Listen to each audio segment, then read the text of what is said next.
What did you think? Well, my overall impression of this internship was this is the funnest job I've ever done.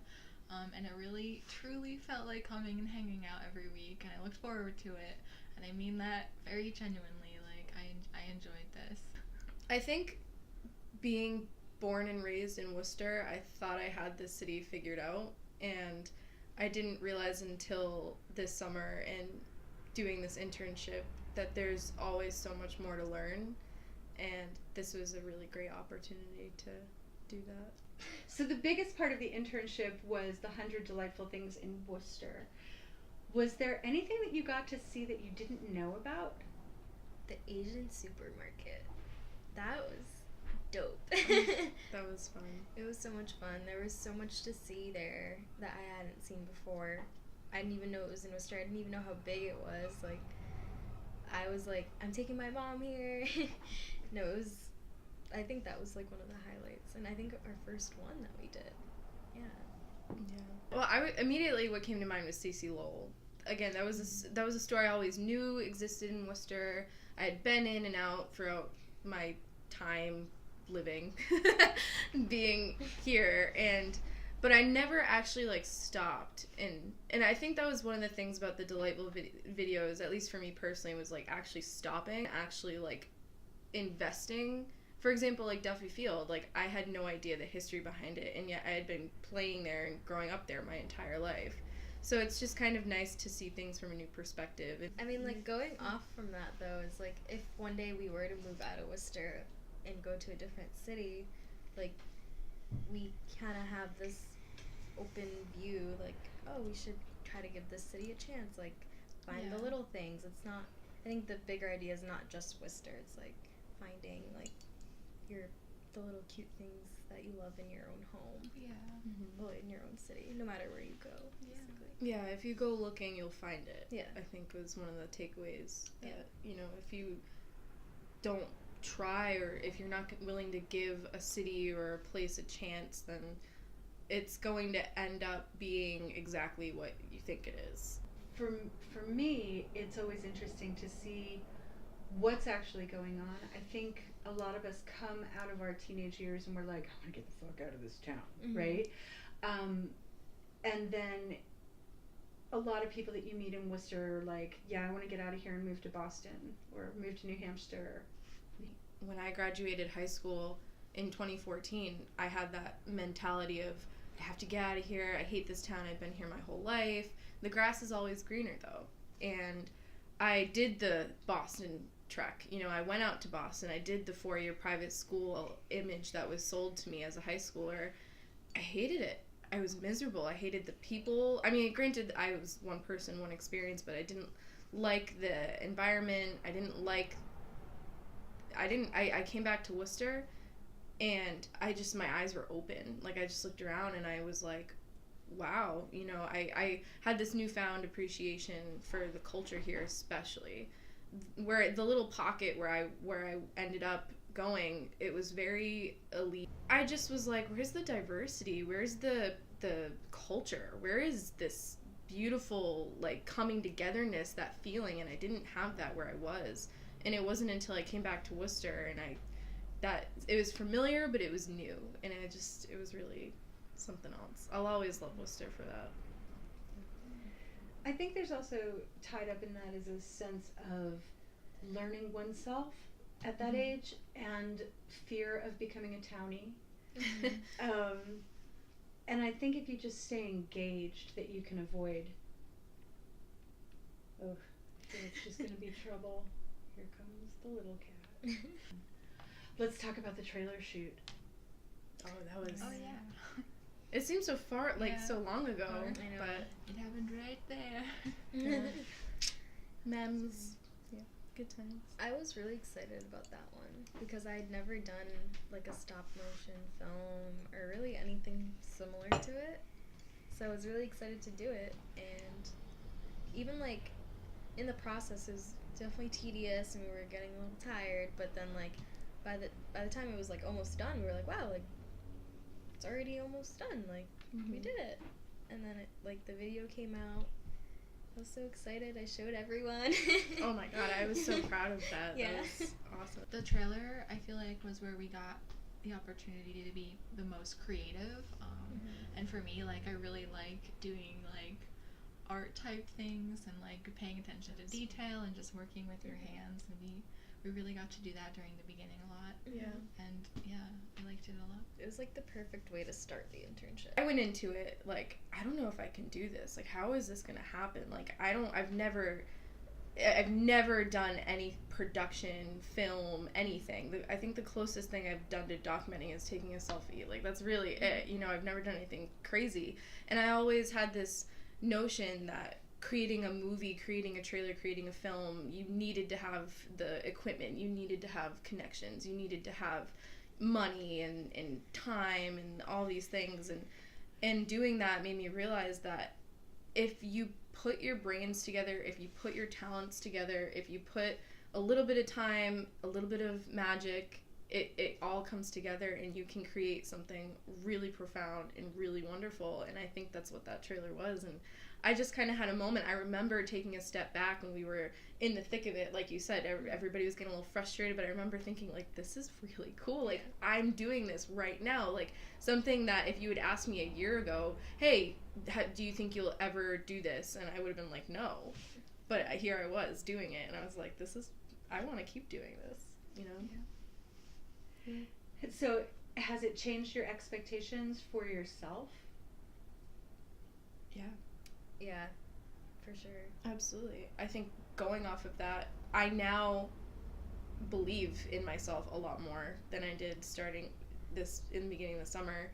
And I was kind of browsing through the internet last night, like shopping for tripods and like shopping for, you know, like all the right wires and microphones and stuff, because I'm like, I want to keep doing this, and I want to keep documenting not only Worcester and my life, but I want to keep finding stories and finding things and pulling it out and capturing it. It's so much fun.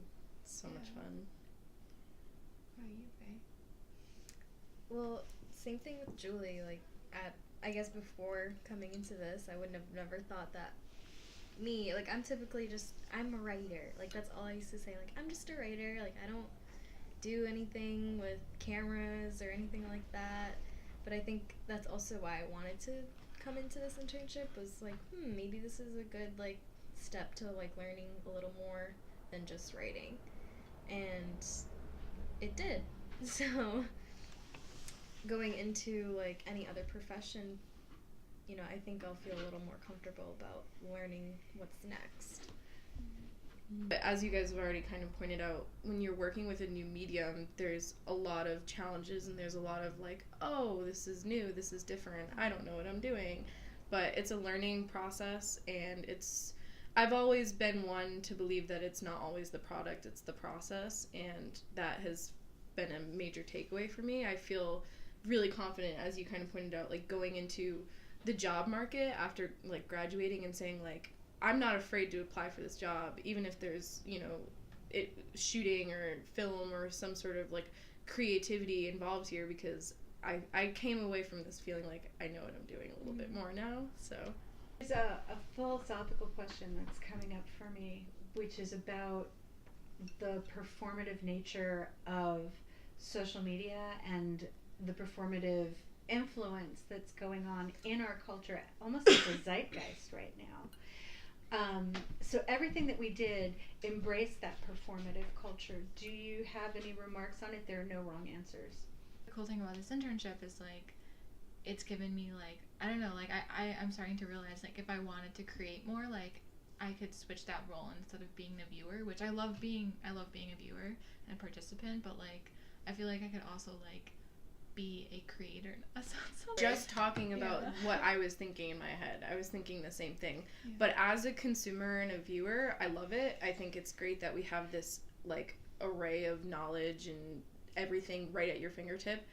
But as a creator, I think I have mixed feelings about it. Like, especially as somebody who I consider myself writer first, it's sort of overwhelming living in a digital age where there's so much stimulation, and it's so much like that I sometimes feel like I'm being drowned out, and I don't know how to navigate it all the time. How can I engage people and get their attention and want to read this? Because if it's not a 1 second post where people can like click it and go, or swipe, or retweet and move on, it's how do you like grab them, you know? And I think everything needs some sort of, or at least this is what I've concluded, is that everything needs a visual element now. Yeah. It's such a visual world we live in that I think that this internship came into my life and kind of plopped on my lap at a point in where I really needed it, because I was wrestling with those questions like, what do I do? How do I jump onto this train? You know, it's a moving train, and how do I jump onto it?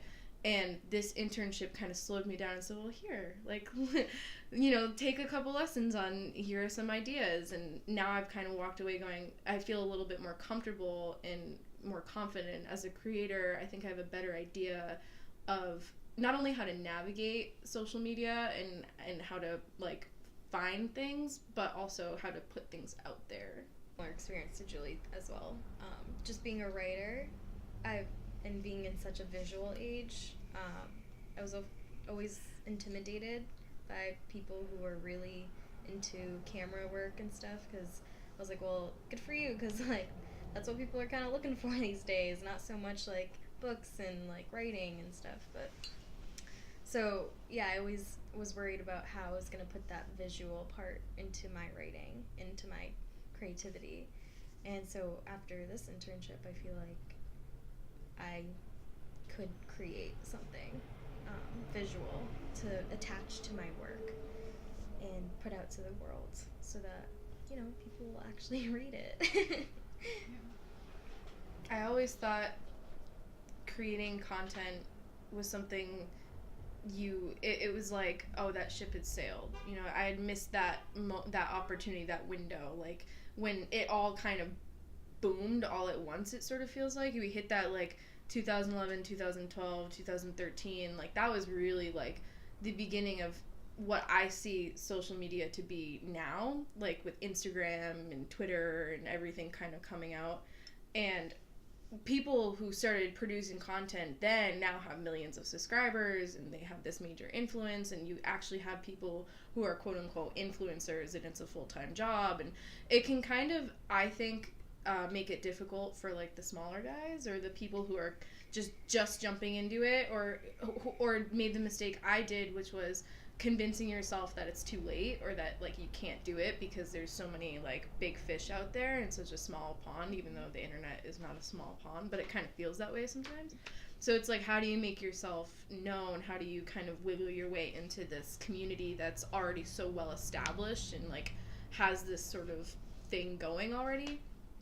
And I did that. I convinced myself, I was like, it's too late. I don't know what I'm doing. I might as well just not try at all. And sometimes I still feel that way.